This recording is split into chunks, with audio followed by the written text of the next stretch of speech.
Kolosai balokoka kandi asanga buzuye urukundo rw'Imana era nasanga nga bajjuzibwa okwagala kwa Katonda kandi wasanga bakunda bene data era nasanga nga bagala booluganda bonna wasanga bera imbuto ku buryo ubutumwa bwiza bwakwiriye umuhano nasanga nga babala bibala nti enjiri ya sasa nawona mu kitundu abibwiwe na mugenzi bwe yabigambibwa ne munne ariko agiye kumva yumva amakuru mabi nebe agenda kule nawe amawulira agatali malungi yumva ko hari abigisha b'ibinyoma nawe nti waliwo abayigiriza b'obulimba batangiye kwinjira mu itorero ry'Ikolosayi batandika kwingira mu kanisa y'Ikolosayi bababwira ko Yesu adahagije nga bagamba nti Yesu tabamala nti waliwo bye bayinza okwongerako abo bari abayuda bavuga ngo abo bali bayudaaya bagamba nti kwizera Yesu ntiguhagije okukkiriza Yesu tekumala ariko bagerekeho n'indi mihango bongereko neno n'endala bagerekeho n'amategeko bongereko n'amateeka bagerekeho na ya migenzo bongereko n'empesa z'ewaabwe naho Pawulo ngo abyumve Pawulo we yabiwulira asanga bene data bagiye kuvangira n'asanga abooluganda nga bagenda kubatabula arwana ishyaka n'ateekamu amaanyi kandi abakunda atari ahantu heza n'ayaayaanira okubalwanirira nga tetabalabangako Pawulo yari muri gereza Pawulo yali mukomera kandi ategereje gucirwa urubanza rwa nyuma ng'alindiridde okumusalira omusango ogusembayo warangije kumva ayo makuru bwe yamala kuwulira ago mawulire arabandikira n'abawandiikira ariko baravuga ngo nicyo gituma n'agamba nti kyova olaba tudasiba kubasengera tetulekerawo okubasabira tukimara kumva ibyababayeho nga twakawulira ebyo byabatuuseeko biravuga ngo ibyababayeho ni ibihe bayibuli egamba nti biki ebyabatuukako ngo bari barizeye umwami mu gice cya mbere baali bakkiriza kabaka mu kitundu ekisooka ngo barangije barakizwa pe oluvannyuma ne balokokera ddala bera imbuto nyinshi ne babala ebibala ebingi bakunda bene data ne bagala booluganda ngo barangije bamamaza ubutumwa umujyi wose bafata ne babuulira enjiri ikibuga kyonna ne kiwuuma bamaze kumva ko bakiriye ubutumwa bwe wamala kula nti baafuna balokoka yumva ko hari ababinjiranye bababwira ko Yesu adahagije nawe nti waliwo ababayingira nga bagamba nti Yesu tabamala n'abeera n'omugugu kuva yumva ko bakiriye bukyawulira nti balokoka nicyo gituma tudasiba kubasengera kyova olaba tetuwummula okubasabira munyanganire mu biryo sengesho muwulire essaala eyo iki ni igiterane cy'abayumbe luno olukuŋŋaana lw'abasabi abayumbe ngo n'abanyamasengesho abasabi nanjye nyiri muri Noro nari umuyumbe nange nga nkyali munooza nali mwegayirizi oba intercessor ntabwo bavuga abayumbe ariko batwita ko tuba banyamasengesho b'abanyamwuka baali babayita abasabi ab'omwoyo bajya bumva ijwi abawulira eddoboozi bakajyaho Imana ibatume ne bagendayo Mukama gy'abasindise ne boogera Mukama byayogedde kandi bakaba bemera no kubipfa era ne basobola okubifiiririra abo nibo bayumbe abo be basabi ntabwo ari ababyina basanga saabo abazina amazina nga beena era saabo ababuulira ng'abo ng'abalina okwawukana n'abantu bamenetse be bantu abalongoofu kandi bayoborwa n'umwuka w'Imana era bakulembeddwa n'Omwoyo Mutukuvu nanjye ndi umuyumbe era nange ndi musabi Pawulo arangije yari umuyumbe naye yali musabi kandi uko yari umuyumbe era nga bwe yali asaba numvise ko n'uyu watashye yari umuyumbe era ndono mugenzi naye bw'atyo wowe namubonye nsanga ari aho twahuriye nawe ni umuyumbe era namulaba nenda nga waliwo twasinkana naye musabi warangije arasenga bwe yamala n'asaba abasabira ibi bintu bikurikira n'abasabira bino bintu wamanga baravuga ngo maze kumva ibyanyu ti bwe namala okuwulira ebyammwe numvise n'abasabira ibi bintu bikurikira n'abanga nyinza abasabira bino ebiddako ndabasabira cyane mbasabira nnyo kandi iki kintu mbasabira kirakomeye ate kino kye mbasabira kyamaanyi ntabwo yabasabiye amata cyangwa amafaranga teyabasabira amata oba sente tubasabira twifuza ko mwuzuzwa ubwenge bwose bw'umwuka no twogera mujuzibwe amagezi g'Omwakatonda n'okutegeera kugira ngo nti mumenye neza iby'Imana ishaka mutegeere bulungi Katonda byayagala kandi ndabasabira ngo mujye mwunguka kumenya Imana era mbasaba nti mweyongereyo mu kutegeera Katonda kandi ndabasengera ngo mumere nk'uko ab'umwami bakwiriye kuba era mbasabira nti mubeere ng'ababakabaka basaanidde okubeera kandi si ibyo gusa era si ebyo byokka muri uko kuntu mumeze nk'uko umwami ashaka era nga bwe muli nga bwe kabaka abaagala mukorere mumunezeza muri byose mumuweereze nga mumusanyusa mu byonna icyakane ekyokubiri ati kandi ate mukomerejwe nga munywezeddwa mukomerejwe cyane nga munyezeddwa ddala n'imbaraga zose n'amaanyi gonna nk'uko ubushobozi bwayo bw'icyubahiro bungana nga bw'obuyinza bwo bw'ekitiibwa buli muba akajambo kanyu muwulire akagambo akasembayo kugira ngo mubone uko mwiyumanganya mulabe engeri gye musobola okwekakanya sinzi niba mukinnyi murenge kwimanganya mu byo engeri gye musobola okwekakanya Imana ishimwe kama yebazibwe abanoro n'abaside ni bamwe abantu banoza ni n'abasajja bonna bamu kwimanganya ni iki okwekakanya kye ki ubu twapfushije kati twafiiriddwa turi no kurira tulina mu kukaaba ariko hari ikintu kigutera kwiyumanganya waliwo ekituleetera okwegumya tukaririmba ne tuyimba imbere turarira munda tukaaba ariko akanwa kari kuririmba naye akamwa kayimba ese kuki ibyo bintu birashoboka ku lwaki ebintu ebyo bisoboka ituma bishoboka dore ku lwaki bisoboka nuko dukomereshejwe n'izindi mbaraga olw'okuba tunywezeddwa n'amaanyi amalala n'ubushobozi bw'Imana bukomeye n'obusobozi bwa Katonda obw'amaanyi kandi bigatuma twiyumanganya era ne bituleetera okwegumya kandi twarangiza ate bwe tumala ngo tukihanganana ibyishimo ne tugumikiriza musuubi kwihanganana ibyishimo okugumikiriza n'essanyu tukarira kandi twishimye ne tukaaba ate nga tuli basanyufu hari umuririmbyi wavuze mu kinyarwanda waliwo omuyimbi yagamba mu lunyarwanda umukristo aravuga ngo yali mulokole n'agamba nti nge ndi umukristo nze ndi mulokole icyo ni iki ekyo kyekintu kinezeza umutima kyekisanyusa omutima gwange kinyibagiza ibyago kineerabiza ebizibu bye mbeeramu kumva nduhuwe n'umwami nempuna nga nkakanyizibwa ne Mukama Katonda kandi nge ndi umukristo nagamba ati nze ndi mulokole maze nintumirwa era bwe naayitibwa igare ryanjye rije entuuko yange ng'etuuse ngiye gupfa nga ngenza okufa ngo nzagira ibyishimo ndibeera n'essanyu bagutumira mu gihe gupfa ukishima bayinza okugamba nti ogenda kufa ntabwo n'osanyuka wabibasha tokisobola ariko iyo umuntu akomejwe n'uko yizeye Yesu omuntu wanywezeddwa n'engeri gy'akkiriza Mukama Yesu ubushobozi n'ububasha bw'umwuka we n'abeera n'obuyinza n'obusobozi bwa Mwoyo Mutukuvu bapfaga bishimye bafanga nga basanyufu abangaba banditswe muri iki gitabo bano bawandiikibwa mu kitabo kino ngo bumvaga baali bawulira ari iby'ibyishimo nga byasanyu ddala ngo kandi bagasanganira era nga bayaayaana bagasanganira urupfu nga bayaayaanira okutuuka ku kufa baririmbiza nga bayimba mumenye iyo tujya timutegere gye tulaga n'ibwami mu ijuru eyo mu bwakabaka mugulu iwacu mu Rwanda dushingura rusororo ewaffe e Rwanda tuziika ye bayita lusololo iteka ryose abana banjye kuko nkora akazi ka pasitoro ni ukubwiriza omulimu gwa pasita kubuulira enjiri ni ukubatiza kwe kubatiza ni ugushyingira kugata no gushyingura era n'okuziika hanze ariko kukibazanyemo no gushyingura nengamba lwaki balitamu n'okuziika naho gushyingura okuziika niko guhamya ubutumwa kwe kukakasa kujulira enjiri niyo ntego nkuru y'ubutumwa ekyo kigendererwa ekikulu eky'enjiri maze nintumirwa wenaayitibwa ngiye gupfa nga ngenda kufa nzagira ibyishimo bitavuga ndibeera n'essanyu kandi eritagambika nzaba mbonye amahirwe era ndiba nfunye omukisa njagutse ngiye mu ijuru nga nyambuse ngenze mugulu mumenye iyo tuva mutegere gye tulaga n'ibwami eyo mu bwakabaka ntabwo ari rusororo si lusololo hano gushyingura he nambole nambore muri ndahazi ntabwo aho tuzajyana uyu mwana gye tulitwala omwana ono umukobwa ono muwala ntabwo ari nambore si nambole ubu ntabwo ariho kati kitaliiwo maze gusanga uwamucunguye yamaze okusanga ye yamununula mumenye iyo tujya mutegere gye tulaga ntabwo ari nambore si nambole nta nubwo ari rusororo era si lusololo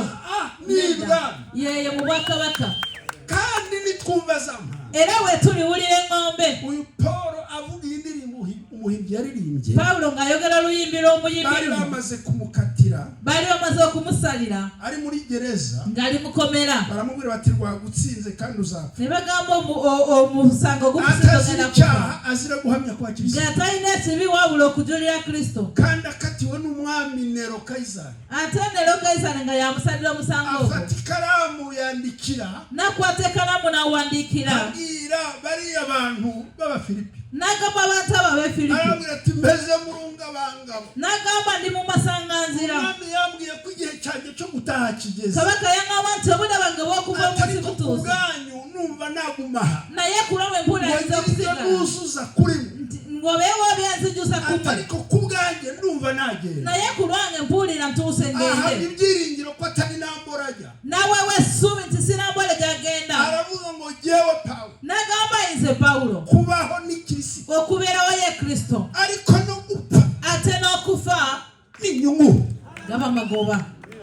niyo ndirimbo mumenye yo tujya rero liyimba nti mutegereje tunagawe mu Bwakabaka aravuga ati gupfa kuri je ni inyungu okufa kunze gabera magoba Imana idufashe Katonda tuyambe kumenya ko okutegeera nti tumaze kwizera Yesu Kristo nga tumaze kukiriza Yesu Kristo twuzuye urukundo rw'Imana nga tujuze kwagala kwa Katonda tukakundana tugakunda bene data ne twagala b'oluganda ari isengesho Paulo asenga waliwo esala Paulo abantu ndabasabira kugira ngo mbasabira nti murushaho kuzuza ubwenge bwo kumenya Imana mweyongere kujuzibwa amagezi g'okutegeera Katonda kumenya Imana umuntu ayimenya omuntu ategeera atya Katonda uno ahandi dukuru ubumenyi tewali wanawe tujja amagezi g'okutegeera Katonda ekitabo kino kivuga Imana kyogera ku Katonda kikavuga ukuntu iteye ne kyogera ku mbeera za Katonda nimbivuga abayumbe ba none ntimunera amabuye we nabyogera abasabi ba leero temukuba amayinja mbona mukunda kuririmba cyane ariko mudakunda ndaba mwagala nnyo okuyimba naye temwagala kuwuliriza ekigambo kya Mukama cyane bwe munaayimba nnyo ntimwiga ijambo ry'Imana ne mutayiga ekigambo kya Mukama muzamenya kuririmba ariko ntimuzamenya Imana mugenda kutegeera ennyimba naye temujja kutegeera Katonda kugira ngo twumve Imana iyo ari yo okutegeera Katonda mwene Paulo aravuga ngo ndabasabira ngo mujye mwunguka kuyimenya Paulo n'agamba nti mbasabira mweyongere okutegeera Katonda Imana mu mibereho yayo Katonda mu mbeera ze ali atya Imana irica Katonda ata kandi irakiza era awonya Imana ikora ubukwe Katonda akora embaga bakayishima ne bamwebaza nimugoroba igatwara umugabo wawe olweggulo n'atwala omwami wo yarangiza ikongera ikavuga ngo nshima era n'agamba nti neebaza Imana murayumvise Katonda oyo mumutegedde ntabwo bishoboka tekisoboka ariko ijambo ry'Imana riravuga ngo irica Bayibuli egamba nti Katonda ata igakiza era n'awonya irakenesha ayavuwaza igakenura era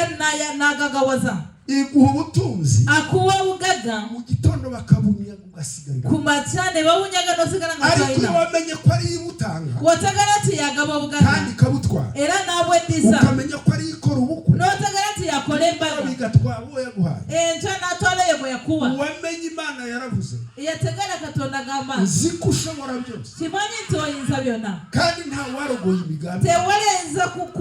kugaana enteekateeka zo ayishima mu bihe nk'ibi amwebaza mu biseera nga bino aravuga ngo n'agamba nti naho yanyica ne wanzita ndagira ngo mbwire abantu bari aha bose njagala ngamba abantu abali wano bonna kandi ndabibibutsa kuko hano nahabonye ababyeyi genda bajukiza ndaba waliwo abazadde hano harimo abavuga ubutumwa benshi wano waliwo ababuulizi b'enjiri bangi amasengesho benshi waliwo abasabi bangi nje kwibutsa ibyo tuziranyeho nzizo bajukiza bife nabyo tumanyi nzi kuzanyica kimanyi ogenda kunzita mbabari si ijambo ry'Imana si kigambo kya ninde wavuze mu magambo ani yagera ebigambo ebyo kugira ngo abayumbe umukuru w'abayumbe nibwo mukuru w'abasabi wavuze ngo nzi kuzanyica ani yagamba nti kimanyi ogenda kunzita Yobu yaranditse ngo nzi kuzanyica Yobu yawandika agamba nti kimanyi ogenda kunzita kandi naho yanyica era ne wasobola kunzita nzapfa nkiyiringira ngenda kufa nga nkyamwesiga kandi ninyiringira yanyica we namwesiga nga yanyiza ntabwo nzaba mfuye sigenda kubanga nzamanuka n'ibyiringiro byanjye nigendeyo mwagomenganira essuubi tubukayo ku miryango gy'amagulu nzaba nisasi y'inyo we nabanga neyalira envunyu nga n'ebisa envunyu ariko nzi ko umucunguzi wanjye kimanyi nti omununuzi wange gy'ali amaherezo azagaruka ate enkomekereza alikomawo uruhu rwanjye nirumara nagamba eddiba lyange bwe linamala kuvunda nzareba Imana mfite undi mubiri ndiraba Katonda nga ndina omubiri omulala amaso yanjye azayireba amaaso gange gali mulaba yarapfuye yafa ariko umuntu w'imbere naye omuntu w'omunda kafa nzayireba ndi mulaba sayundi si maaso ga mulala kandi umutima wanjye wishwe no gukumbura nagamba ate omutima gwange guyayanira okumulaba Katonda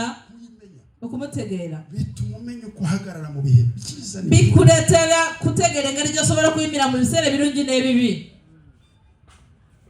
nigeze nk'umuyobozi nabera ko mukulembeze idini rikomeye rya ADEPR mu dini dene ry'amanyi mu ADEPR nayoboye ndi muto nakulembera nga ndi mu myaka emito nonza kujya muri mission y'akazi muri Amerika nengena mu mission yo mulimo mu Amerika kariko bwa mbere ngiye muri Amerika bwe rwari rusoso ugenda mu Amerika naravukiye mu kiraro nga nazalibwa eyo mu kiraro njya muri Amerika nengenda mu Amerika baraba bati ngaho ni muri president ne bagamba mweyanjure ko ndavuga nitwa Pastor Masumbuko nimbaga manti mfite wa Pastor Masumbuko mfite igititere ntagifite kwe bisebe nari nebitibwe linya lesitibwaje cyari na rero igititere kibi nari ne linya naye nga sidi dunje nari wa kabiri kubanza nari wa kubiri ko yasoka kuba nari nkomeye nari wa manyi kuba wa kabiri muri ADEPR okuba wo kubiri mu kanisa eyo none ndacyariwe kati ncyali oyo se mwari muzi ko ijambo ry'Imana rivuga ngo mukimayete kigambo cyamukama kigamba ati nta muntu uhorana icyubahiro tewali muntu abera n'ikindi umurongo wa 20 Zaburi ya namu mwendori nyiriro nta muntu uhorana icyubahiro tewali abera n'ekitiibwa lubeerera cyawe cyamuda ekitiibwa kya kiseera nta uhora inyenyeri ziri hano tewali asigaza ennyota ebiseera byonna wano Kinyarwanda bavuga ngo uteruwe n'iminsi ntaremera mu Lunyarwanda bagamba nti asitulibwa n'ebiseera tazitowa ngezeyo ndi presenta bwe natukayo neyanjula nza kuvuga neŋŋamba mfite abana 5 ndina abaana 5 kandi sinari nzi ko n'abazungu berekwa nali sinzi n'abazungu bayolesebwa abana mfite abana 5 neŋŋamba ndina abaana 5 haguruka umupasitoro w'umusaza neweyimuka omupasita omuzeeyi arambwira ngo stop nagamba nti yimirira stop talking yimirira ndekerawo kwogera urabeshya umwuka w'Imana arambwira ngo urabeshya omwoyo wa Katonda ngambye nti olimba ndarakara kuko nari nkiri umusore nenyiga kubanga nenkyalimu oluvubuka mbesha ndakijijwe neŋŋamba siri mu kulimba ndi mulokole umwuka w'Imana arambwiye ngo ufite abana 6 omwoyo wa Mukama ngambye nti olina abaana 6 jewe mfite 5 nemugamba nze ndina 5 ati kandi umwuka warambwiye ko ari 6 ate omwoyo mutukufu angambye nti olina 6 nabyaye abana 6 nemugamba nazaala abaana 6 ariko umukobwa wanjye wa kabiri yarapfuye omuwala wange owokubiri yafa uwo ni uriho nagamba oyo ye mulamu uwo ni uriho oyo ye mulamu kuko ari wowe wasinziriye kubanga yebaka agasinzira yera era neyebaka nga mutukuvu naye ate abo boyina nabuzi niba bazasinzira tomanyi oba bagenda kwebaka batya umwami rero kabaka azi ko bariho amanyi nti webali n'abo baafa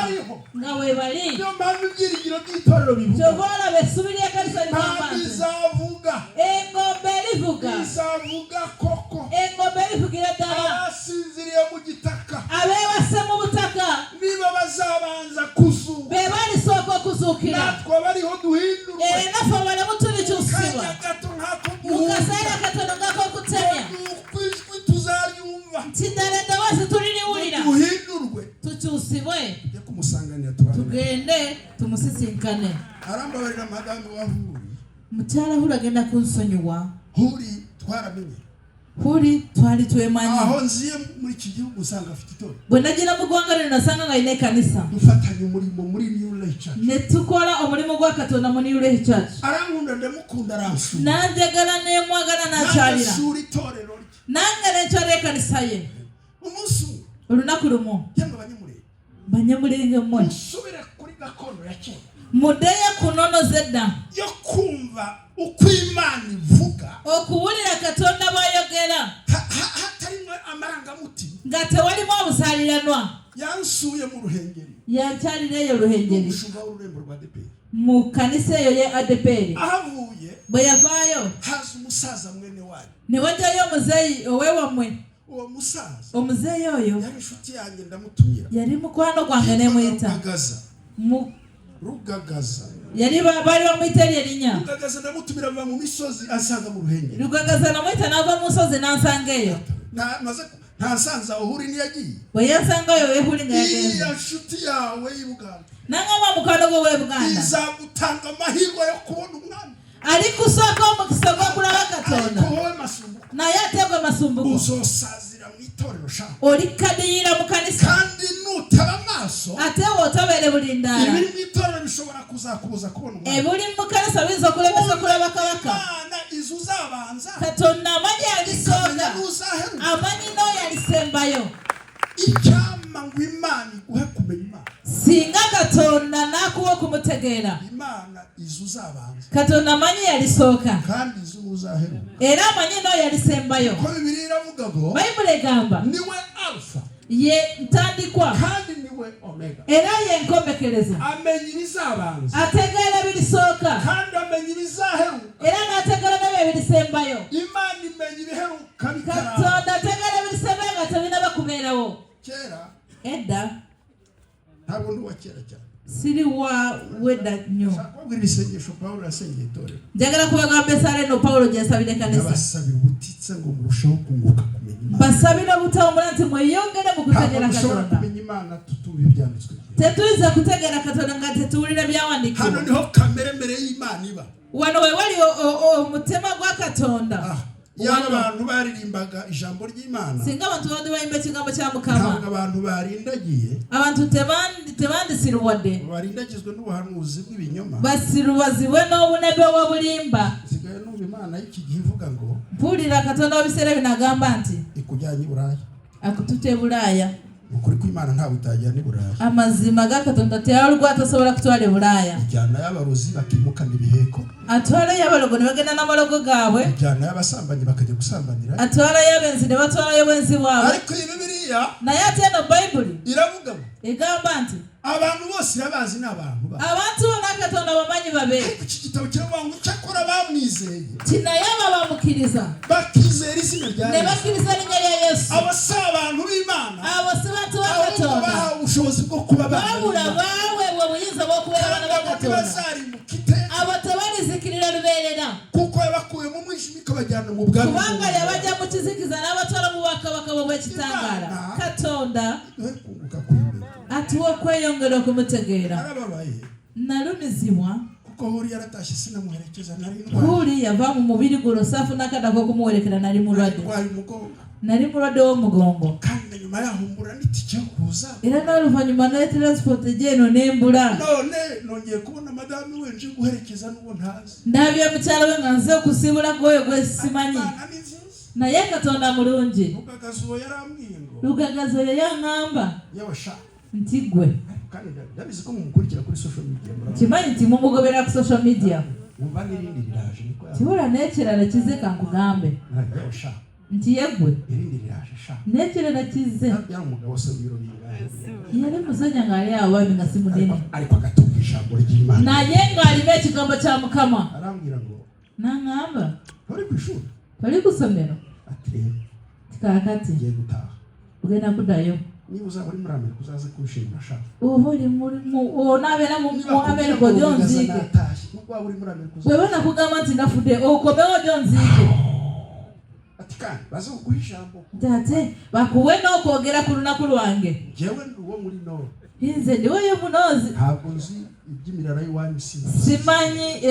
ebyebika by'ewamwe yatashe barampamagaye naye kololo yafa bankubira esimu arangije ijambo ntazibagirwa eta yaŋŋamba ekigambo kyesiri yerabira uzakomeze guhamya ko Yesu ari umwami osigale ng'ojulirira nga nti Yesu ye kabaka hata cheo kishe wadde ekitiibwa kiyinza Yesu okugwawo ni Bwana Yesu ye kabaka hata mali ishe wadde obugaga nga buwaddewo Yesu ni Bwana Yesu ye kabaka niba n'inka zaranyazwe oba n'ente Yesu zanyagibwa ni Bwana Yesu ye kabaka uyu munsi umubyeyi yatashe olwaleero omusajja Yesu yabula obulamu bwe atukuzwe Yesu ababwa ekitiibwa kubera impandi zavu kubanga eŋŋombe eri kubibwa abapfuye bazazu era nabo baafa balizuukira ndio matumaini ya kanisa tu okwo kwe kukkiriza kw'ekkanisa ibyiringiro by'itora ari uko tuzaba murama essuubi ly'ekkanisa si batulibeera bwe batyo menyiyo tujya mutegere gye tulaga ntabwo ari kuzimu nibwa si magombe wabula tugenda mu kandi bakabaka nitwumva za mpanda bwe tunawulira eŋŋombe abo mbabwiye barimo mvuze n'abandi abo b'emagombe balimu oyo n'abalala beesogedde ntabwo wanjye Rebeka n'omuwala wange Imana Rebeka nivuga eŋŋombe ya Mukama bwe nibo livuga bazabanza kuzuka be balisooka okuzuukira niyo mpamvu tuyikorera kyova olaba tumuweereza amanywa na nijoro emisana n'ekiro kuko kubanga ku ijambo ry'Imana ekigambo kya Mukama bwe kyogera Pawulo rero aza kuvuga umubiri Pawulo n'ayogera ku mubiri agira Abakorinto nago babakora insonti tuzi yuko tumanyi nti iyi ngando dufite era wano wakubera zasenga wano wetubera walisanyizibwawo iyi ngando enyumba zino mubiri gwe mubiri aravuga ngo tubamo tuniha tubera mu mubiri nga tukaba yegukaba niko kugira nga tusinda tunayira ariko nuko tuniha tubabaye tiwode tusinda nga tuli banakuwavu ntabwo twifuza kuvamo tetwagala kuba mu mubiri guno ariko duhora tuniha tusigala nga tusinda twifuza ko umwami yatwambika nga twagala nti kabaka atwambaze wa muntu wundi omuntu oyo mulala ufite indi nyubako alina enzimba endala itara byawe niyimutibora etazalibwa n'ensigo eneevuga kandi iyo nyubako ate enzimba eyo ngo niyiteka ryose yalubeerera aravuga kubw'iyo mpamvu nagamba ku lw'ensonga eyo naho umuntu wacu w'inyuma asaza wadde omuntu waffe w'emabega akadiwa ariko uyu muntu wacu w'imbere naye omuntu w'omunda ahora ahinduka asigala ng'agibwa bujja nga bwe buzibye nga bwe bukya ubutsi bwa kabiri omuntu yazaalibwa omulungi gw'okubiri yahuye n'ijambo ry'Imana wasisinkana ekigambo kya Mukama agahura n'umwuka we nasinkana n'omwoyo mutukuvu muri ya miniho yacu mwoko kukaba kwaffe ajya turemera ibyishimo atutonderamu essanyu kandi akaduha kwiyumanganya era n'atuwa okwegumya kandi tukihanganana ibyishimo era ne tuguma nga tulina essanyu iryo humure era kwe kukakanyizibwa ry'ijambo ry'Imana kwe kukakanyizibwa kw'ekigambo kya Mukama Imana iduhe kunguka kuyimenya no muri uru rupfu Katonda tuwe kweyongera okumutegera n'omukufiirwa kuno iwacu mu Rwanda ewaffe e Rwanda kandi ntabwo ari iwacu mu Rwanda no muri Congo si Rwanda wokka ne Congo nagize ingorane ndabaneko nafuna ebizibu nenkakuba nga bampita mu nkungaana gisohoka mu giterane baratubwira ngo hapfuye abantu nka batanu nga twakava mu lukungaana naye nga batufudde abantu nga bataano tukajya no mu kiriro nimugoroba nga tusiba mu lukungaana olweggulo ne tugenda mu kukubala bwe twagenda embalala mu giterane ariko nimugoroba tukajya mu ne tubeera mu lukungaana emisana olweggulo ne tugenda mu kukuguba giterane hari n'iki wano twoze mu lukungaana nga waliwo n'okufiirwa ariko ni iki naye ate kiki hari ikimana itubwira